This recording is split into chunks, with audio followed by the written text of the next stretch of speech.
Hello everyone, this is Kanishyan. Alpha Plus Classes में आपका हार्दिक स्वागत है। अगर आपने चैनल को सब्सक्राइब नहीं किया तो चैनल को सब्सक्राइब करें और बेल आइकन को प्रेस करें ताकि आप हमारे लेटेस्ट वीडियो को देख सकें। स्टार्ट करते हैं हम एक्सरसाइज 8.1 क्वेश्चन नंबर 12। इसमें कहा है कि ए बी सी डी एक समलंब है जिसमें ए बी समांतर डी सी। आप जानते हैं समलंब की एक भुजा जो होती है वो समांतर होती है एक भुजा का युग्म, और साथ साथ जो बाकी जो दो भुजाएं होती हैं वो असमांतर होती हैं। तो इसमें ए बी समांतर क्या दिया हुआ है, डी सी दिया हुआ है, और ए डी बराबर बी सी। ये जो ए डी है वो बी सी क्या दिया है, बराबर दी हुई है। और दर्शाना क्या है कि कोण ए बराबर कोण बी के, ये कोण ए बराबर कोण बी, कोण सी बराबर कोण डी, और त्रिभुज ए बी सी और त्रिभुज बी ए डी जो है वो सर्वांग सम सिद्ध करने हैं। साथ साथ विकर्ण भी जो है, मतलब ए बी सी क्या है, यहाँ विकर्ण खींच देंगे ना तो यहां पर क्या होंगे, त्रिभुज बन जाएंगे। वे सर्वांग सम सिद्ध करने हैं और विकर्ण भी बराबर करने हैं। बीडी बराबर विकर्ण एसी बराबर विकर्ण बीडी के बराबर करना है। आइए देखते हैं कैसे करते हैं। सबसे पहले लिख लेते हैं दिया हुआ है, जो दिया है वो लिख लेते हैं। दिया है एबीसीडी एक समलंब है, ए बी सी डी एक समलंब है, ये दिया हुआ है। साथ साथ क्या दिया हुआ है, ए बी समांतर है डीसी के, ए बी समांतर डीसी, और ये ए डी बराबर बी सी। इतना आपको दिया हुआ है। जो सिद्ध करना है वो पार्ट हम लिख नहीं रहे हैं, लेकिन यहां पर आपको लिखना है सिद्ध करना है। जो ये पार्ट लिखे हुए हैं ये यहां पर आ जाएंगे जो सिद्ध करना है। अब इससे पहले इसको सिद्ध करें, इससे पहले हमने क्या करेंगे, हम यहां पर एक रचना कर लेते हैं। वो रचना आगे काम आएगी। देखिए हम एडी जो है, ये जो एडी है इसके समांतर एक रेखा खींच देते हैं सीई, क्योंकि ए बी सी डी तक कहा था तो हमने यहां पे सीई खींच दी और इनको आपस में जो है यहां पर मिला दिया। ये यहां से हमने आपस में इसको मिला दिया, इसको बी पॉइंट दे, और ये यहां पर ई, मतलब एडी समांतर हमने क्या खींचा, सीई खींचा। इससे होगा क्या कि ये एडी जब समांतर सीई हो जाएगा तो ये एक चतुर्भुज जो है समांतर चतुर्भुज कहला जाएगा। इससे आगे का क्वेश्चन जो है सोल्व आराम से हो जाएगा कि जो हमें सिद्ध करने हैं कि कोण ए बराबर कोण बी। आगे यहाँ पे जो गेमिंग एक तरीके से यहाँ पे कोण में है कि कोणों को बराबर आपस में करके हमें कोण ए को कैसी भी तरीके से करके कोण ए को कोण बी के बराबर लाना है और कोण सी को कोण डी के बराबर लाना है। इससे आराम से आपको क्वेश्चन हो जाएगा। अब हम यहाँ पे क्या करेंगे, यहाँ पे प्रमाण प्रूफ में क्या करते हैं, देखिए प्रमाण प्रूफ में हम क्या करते हैं, हम क्या जानते हैं यहाँ पे कि पहले रचना कर लेते हैं। यहाँ पे रचना लिख लेते हैं,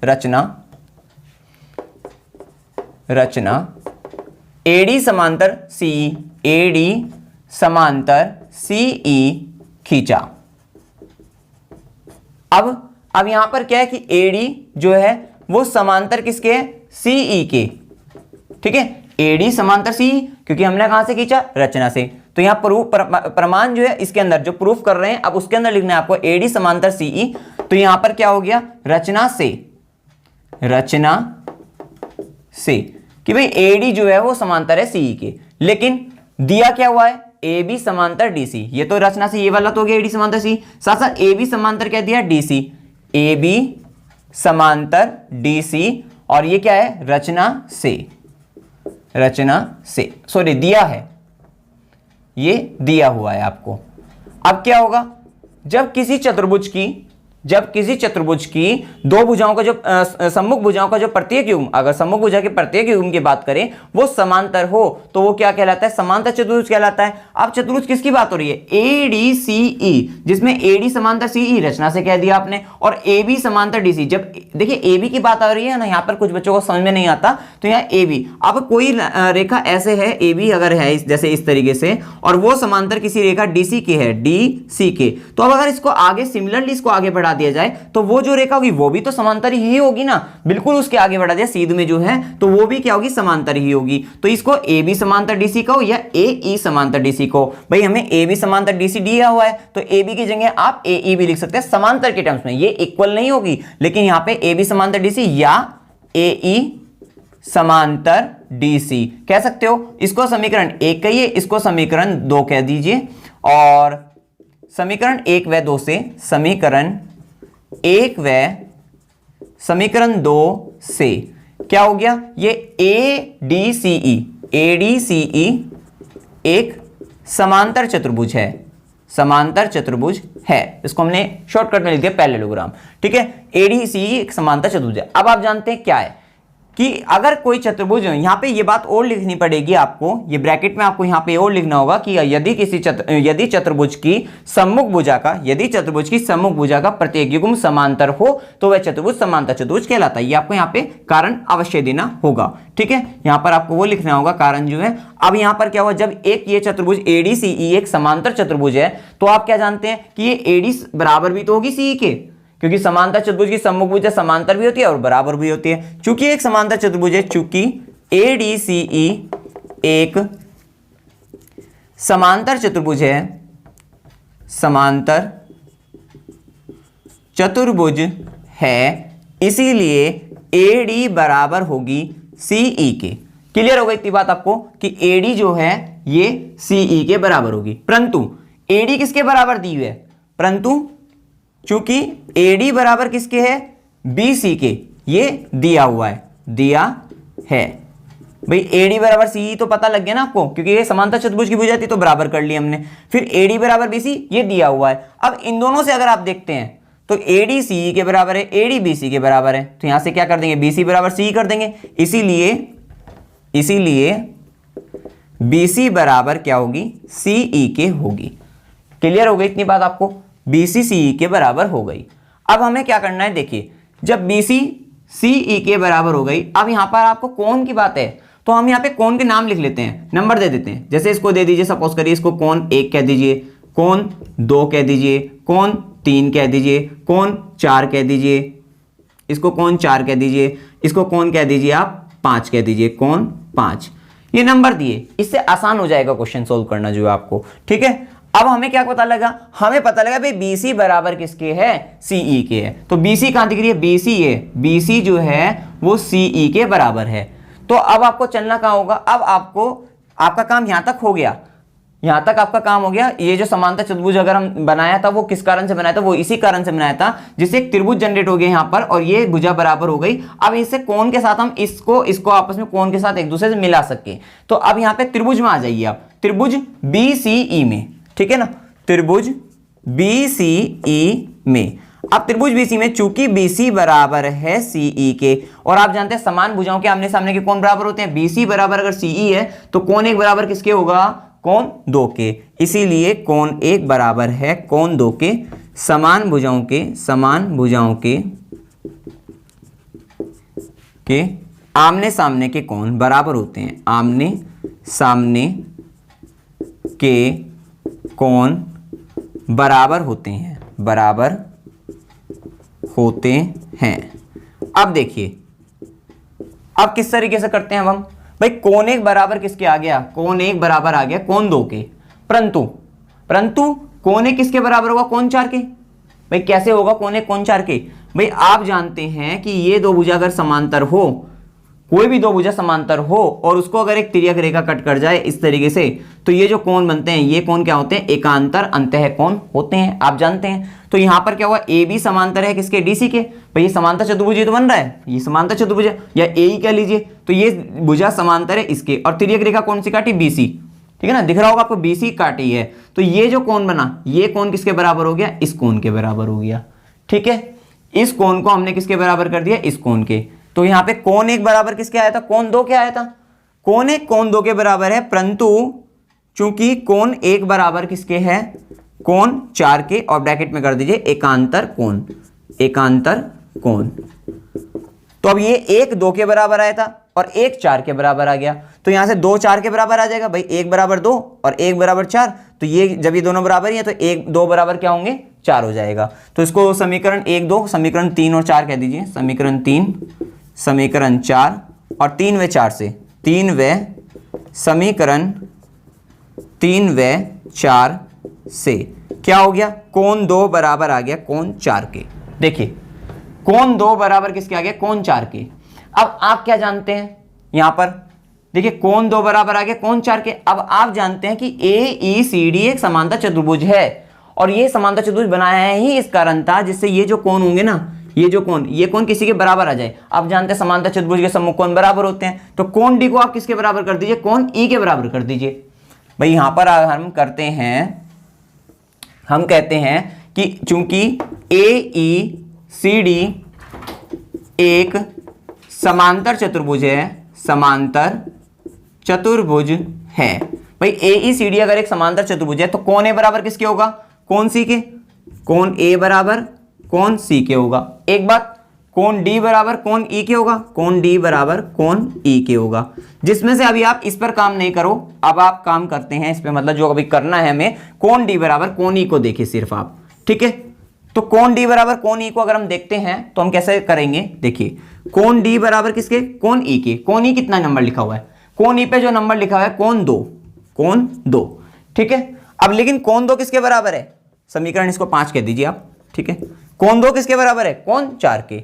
तो कौन डी की जगह कौन डी बराबर कौन दो की जगह कह दीजिए कौन 4, ठीक है। तो कौन डी बराबर किसके आ गया, कौन डी बराबर आ गया आपका कौन 4 के। तो अगर हम कौन डी बराबर कौन 4 है, कौन डी बराबर कौन 4 क्या है एक्चुअल में, अगर आप देखिए, क्योंकि ये एक रचना का पार्ट है, इसको हटा दीजिए। कौन 2 बराबर कौन डी बराबर कौन 4 है क्या, कौन 4 कौन सी ही तो है, क्योंकि ये तो रचना का पार्ट ही तो है, ये तो हमने एक्स्ट्रा का काम ही तो कर रखा है। इसको हटा दीजिए, अब इसको देख ले, तो ये क्या है, कौन डी बराबर क्या हो गया, कौन सी। तो यहां से एक पार्ट आपका निकल के आ गया, कौन सी बराबर कौन डी। जो दूसरा पार्ट था वो पहले कर दिया हमने, तो यहां से सेकंड पार्ट आपका निकल कर आ गया है, ठीक है। ये इतना, मतलब आपको ज्यादा इसमें दिमाग नहीं मारना है। देखिए आपको करना क्या, पहले समांतर चतुर्भुज बना लिया रचना करके, उससे होगा क्या कि कौन डी को हम क्या कर देंगे, कौन ई के बराबर करिए। आप यहां से ही चलिए, आपको ज्यादा इधर उधर नहीं घूमना, कौन डी को कौन ई के बराबर करिए। अब ई का जो नंबर लिखा हुआ है, ई का नंबर क्या लिखा, कौन 2, तो कौन 2 लिख दीजिए। फिर उसके बाद हुआ क्या यहाँ पे, क्योंकि हमने यहाँ पे से जब भुजाएं बराबर करी आपस में, जिससे ये दोनों त्रिभुज की आपस में भुजा बराबर आ गई, तो ये कोण इस कोण के बराबर आ गया था। अब चूंकि ये कोण इस कोण के बराबर है, एकांतर कोण है, और फिर जब ये कोण इस कोण के बराबर है, ये कोण इस कोण के बराबर है, तो इससे ये कौन 2 बराबर क्या हो गया, कौन 4 के। भाई कौन 1 बराबर कौन 2 के है, और कौन 1 बराबर कौन 4 के, इससे कौन 2 बराबर कौन 4 आ गया, और कौन 2 कौन डी के बराबर है। तो कुल मिला के कौन डी किसके बराबर आ गया, कौन सी के। मेरे हिसाब से समझ में आ जाना चाहिए, बड़ी सरल तरीके से बताया आपको। तो कौन डी कौन सी के बराबर आ गया। अब अपने को क्या करना है, अब अपने को करना है कौन ए के साथ जो है, हमें क्या करना है, हमें करना है यहां पर, जैसे यहीं से लेकर चलते हैं कि भाई कौन ए बराबर किसके है, कौन सी के। कौन ए बराबर कौन सी के, कौन ए बराबर कौन सी के। अब ये सी कौन सा है यहां पर, ये आपको जानना जरूरी है कि ये सी कौन सा है। कौन ए बराबर कौन सी कब किया, जब AECD एक समांतर चतुर्भुज है, ठीक है ना। AECD एक समांतर चतुर्भुज है, तो इस समय कौन ए बराबर जो कौन सी आप कहोगे वो क्या है, कौन 3 प्लस कौन 4, कौन 3 प्लस कौन 4। समझ में आ रहा है आपको। भाई कौन ए बराबर कौन सी, अब क्या पूरा ही तो बराबर तो तभी कर रहे हैं ना, समांतर चतुर्भुज के सम्मुख कौन, तो कौन ए बराबर कौन सी, कौन 3 प्लस कौन 4, इतना हो गया।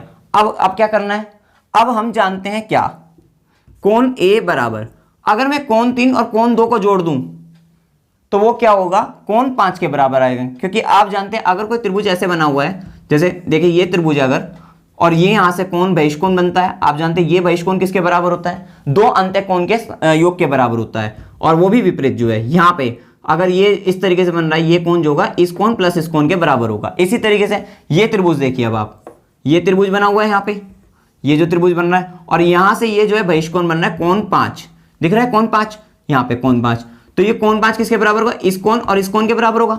समझ में आ रहा होगा। तो ये क्या, कौन 2 कौन 3, तो आप कह सकते हैं कौन 5 बराबर है कौन 2 प्लस कौन 3 के। ठीक है, एक बात क्लियर हो गई, कौन 5 बराबर क्या हो गया, कौन 2 प्लस कौन 3 के। तो या फिर आप कह सकते हो यहां पर आप ये भी कह सकते हो कि ये जो कौन 5 है, ये जो कौन 5 है कौन 2 प्लस कौन 3 के बराबर है, और ये जो कौन 4 है, ये कौन 4 किसके बराबर है, कौन 1 के बराबर है। कौन 4 जो है कौन 1 के बराबर है। तो आप यहां पे क्या कर लीजिए, कौन 3 की जगह कह दीजिए, कौन 3 की जगह कौन 2 कौन 5 माइनस के कौन 2 कह दीजिए कौन 3 की जगह। भाई कौन 3 है तो कौन 5 माइनस के कौन 2 प्लस रह गया कौन 4, इतना हो गया। लाना क्या है हमें, भाई हमें तो कौन 5 ही लाना है। भाई कौन ए बराबर कौन 5 आ जाए तो ज्यादा बेस्ट है, तो यहां तक लाना है। बचाइए कौन 4 माइनस के कौन 2, ठीक है। तो अब क्या करेंगे, अब ये आपस में अगर कैंसिल आउट हो जाए तो फायदा हो जाएगा आपको जो है। अब देखिए कौन 4 जो है कौन 1 के बराबर है, कौन 4 जो है कौन 5 माइनस के कौन 2 प्लस कौन 4 किसके बराबर है, कौन 1 के। एकांतर कौन पहले ही बता देता, कौन 1 के बराबर है। फिर उसके बाद क्या हुआ, अब ये जो 1 और 2 है ये तो आपस में बराबर थे ही, 1 और 2 तो आपस में बराबर ही है क्योंकि ये भुजा बराबर थी, तो यहां से कोण 5 माइनस के कोण 2 को कोण 1 प्लस कोण 1, तो ये कैंसिल हो गए, बचा क्या कोण 5। कोण ए बराबर कोण 5 और कोण 5 क्या है, कोण बी है। कोण ए बराबर कोण बी। आपको समझ में आ गया होगा, एक बार और रिपीट कर देते हैं। देखिए यहां तक तो आपको समझ में आ गया होगा कि सबसे पहले हमने एक समांतर चतुर्भुज सिद्ध कर लिया, यहां पे से रचना कर ली हमने, और रचना करने के बाद हमने ADCE को, ये जो ADCE उसको समांतर चतुर्भुज कह दिया। फिर उसके बाद क्या करा हमने, जब ये समांतर चतुर्भुज है तो ये AD भुजा CE भुजा के बराबर होगी, और ये जो भुजा है AD वो BC के बराबर होने के कारण ये भुजा आपस में बराबर हो गई, जिसके कारण ये कोण इस कोण के बराबर आ गया। फिर आपको पता लगे ये कोण एक कोण 4 के बराबर आ गया क्योंकि एक आंतर कोण है, और कोण 1 कोण 2 के बराबर तो पहले ही था, भुजा से समान भुजा के आमने सामने के कोण बराबर होते हैं, जिससे कोण 2 बराबर कोण 4 आ गया। फिर उसके बाद आपको यहां तक करके जो है कर देना है। फिर हमें पहला पार्ट पकड़ते हैं हम, कोण ए बराबर कोण बी के, ठीक है। तो कोण ए मतलब पहला पार्ट अगर करना है, या पहला पार्ट्स को छोड़ दीजिए आप, आपको देखना क्या है कि अब ये एक समांतर चतुर्भुज है ADC, और उसके सम्मुख कोण वाला नियम लगा दिए, सम्मुख कोण बराबर होते हैं। सम्मुख कोण मतलब कोण D बराबर कोण E के। तो जब हमने कोण D बराबर कोण E रखा, अब E का नंबर क्या लिख रहा 2, तो कोण 2 रख दिया वहां पे, और फिर ये कोण 2 किसके बराबर था, कोण 4 के बराबर आ गया था। कहां से, यहां से आ गया था, तो यहां से कोण D बराबर कोण C हो गया। ये पार्ट आपका आराम से क्लियर हो गया। इसी तरीके से हमने क्या कर दिया, कोण A बराबर है कोण C के, क्योंकि ये पूरा समांतर चतुर्भुज है अभी, ठीक है। तो कोण A बराबर कोण C का मतलब कोण 3 प्लस कोण 4, ठीक है। कोण 3 प्लस कोण 4 लिख दिया हमने। उसके बाद हमने क्या करा, हमने कोण 3 प्लस कोण 4 करने के बाद जो है यहाँ पर कोण 5 लिया, देखा कोण 5 जो ये वाला कोण है, ये जो बहिष्ठ कोण है, ये किसके बराबर है, कोण, क्योंकि कोण 3 के टर्म्स में लाना था हमें लाना क्या है, हमें तो 5 लेकर आना है ना एक तरीके से, क्योंकि कोण ए को हमें करना है कोण बी के बराबर, जो कि ये 5 है, मतलब एक तरीके से इस वाले समलंब की बात अगर हम करें, ठीक है। तो यहां पर हमें लाना क्या है, हमें 5 लेकर आना है। तो 5 कैसे लाया जाए, ये दिमाग में आनी चाहिए ना, 5 लाया कैसे जाए। और 5 लाने के लिए आप जानते हैं कि ये जो कोण 5 है ये कोण 2 प्लस कोण 3 के बराबर है, जैसे हमने यहाँ पे दिखाया है, ठीक है। तो अब कोण 3 की जगह मैं क्या रख सकता हूँ, कोण 5 माइनस के कोण 2, तो कोण 5 माइनस के कोण 2 रख दिया, और प्लस कोण 4 रख दिया। लेकिन ये 4 किसके बराबर है, 4 1 के बराबर है, तो 4 की जगह 1 रख दिया, तो कोण 5 माइनस के कोण 2 प्लस कोण 1, कोण 1 किसके बराबर है, कोण 2 के बराबर है, तो कोण 1 कोण 2 को कोण 1 कर दिया, तो ये इससे कैंसिल आउट हो गया, बचा क्या कोण 5 बच गया, और कोण 5 को कोण बी, तो कोण ए बराबर कोण बी। फर्स्ट पार्ट भी हो गया आपका क्लियर, मेरे हिसाब से हो जाना चाहिए क्लियर। अगर कोई भी डाउट आप कमेंट सेक्शन में अवश्य पूछ सकते हैं। फिर कोण सी बराबर कोण डी, सेकंड पार्ट भी हो गया। अब थर्ड पार्ट को देखिए, क्या है थर्ड पार्ट, त्रिभुज एबीसी और त्रिभुज बीएडी जो है सर्वांग सम त्रिभुज हैं। देखिए त्रिभुज एबीसी, ए बी और सी, यहां पर अगर हम बात करें त्रिभुज एबीसी, ये हो गया आपके त्रिभुज एबीसी, एबीसी, और दूसरा त्रिभुज क्या है, त्रिभुज बीएडी, ये त्रिभुज हो गया। त्रिभुज जो है एबीसी और बीडी, इसको आपको ढंग से इमेजिन करना है। तो यहां पर देख लीजिए, ये जो थर्ड पार्ट है इसको यहां पर करा देते हैं, त्रिभुज एबीसी व त्रिभुज बीएडी में, क्योंकि इन दोनों त्रिभुजों को अब आपको सर्वांग सम करना है। तो सबसे पहले देखिए एबीसी जो है और एबीडी या बीएडी, इसमें ए बी तो उभयनिष्ठ दिखाई दे रही है, तो ए बी बराबर क्या हो गया, ए बी बराबर ए बी उभयनिष्ठ हो गया। फिर उसके बाद आप देखिए ये क्या है त्रिभुज, इसको अलग से एक बार समझना पड़ेगा, नहीं तो आपको समझ में नहीं आएगा कि त्रिभुज को अलग से बना लेते हैं। ये त्रिभुज है एक, जो कि कौन सा है, बी ए डी, ठीक है, बी ए डी, और दूसरा त्रिभुज क्या है, एक A B C, A B C मतलब आपका ये ए बी और सी। अब इनमें आपने देखा होगा कि जो कोण ए है ये पूरा आ रहा है, और इसी तरीके से कोण बी भी इस वाले त्रिभुज में पूरा आ रहा है। तो ये कोण ए और कोण बी क्या होंगे, यहाँ पे संगत कोण, ये आपके जो है यहाँ से बराबर कह सकते हैं, मतलब ये कोण बराबर है, क्योंकि कोण ए बराबर किसके है, कोण बी के है। आप जानते हैं ना कोण ए बराबर कोण बी, तो इन दोनों मतलब दोनों त्रिभुजों में आ रहे हैं। मैं ये मेरा कहने का मतलब यहाँ पे क्या है कि कोण ए किसके बराबर आ रहा है, कोण बी के आ रहा है। इन दोनों त्रिभुजों की अगर हम बात करें, त्रिभुज बी ए डी में ए आ गया और ए बी डी में पूरा का पूरा बी भी आ गया, तो यहां पे कह सकते हैं कोण ए बराबर किसके है, कोण बी के है। और ये क्या होंगे आपके बराबर कोण सिद्ध किया है, यहां पे लिख दीजिए सिद्ध किया है। फिर उसके बाद क्या करना है अपने आपको, यहां पे भुजा हो गई, कोण हो गया। अब एक भुजा और देखिए आप जो है, तो यहां पर क्या हो गया, ये कोण बराबर कर दिए भुजा, और साथ साथ एडी बराबर किसके है, एडी बराबर बीसी के दिया हुआ है। मतलब पहले यहां पे BC ले लेना टर्म, BC बराबर ए डी, क्योंकि ये ए डी वाला त्रिभुज बाद में ले रखा है आपने, ठीक है। ये होगी, ये भुजा इस भुजा के बराबर होगी, तो ये भी क्या है, ये दिया है। तो अब यहां से पता लग गया आपको एस ए एस सर्वांग समता नियम से दोनों त्रिभुज सर्वांग सम सिद्ध हो जाते हैं। तो त्रिभुज ए बी सी सर्वांग सम त्रिभुज B A D S A S सर्वांग समता नियम से, सर्वांग समता नियम से। अब क्या करना है अपने को, जब ये दोनों त्रिभुज सर्वांग सम हो गए, ये फर्स्ट थर्ड पार्ट क्लियर हो गया होगा आपको, कंप्लीट हो गया। अब जब ये दोनों त्रिभुज सर्वांग सम है तो इनके जो संगत भाग होंगे वो बराबर होंगे। संगत भाग क्या होगा, ये AC बराबर क्या होगा, BD के। भाई ये संगत भाग हो गए, तो यहां से कह देंगे, इसीलिए विकर्ण, मतलब विकर्ण तो बाद में कह दीजिए, क्योंकि ये AC बराबर BD और ब्रैकेट में CPCT से जब ये दोनों त्रिभुज सर्वांग सम हो गए तो इनके कोरस्पॉन्डिंग पार्ट्स जो होंगे, संगत भाग जो होंगे वो बराबर होंगे। तो हमने AC बराबर BD कह दिया CPCT से, और फिर उसके बाद फोर्थ पार्ट कह दीजिए बस, विकर्ण AC बराबर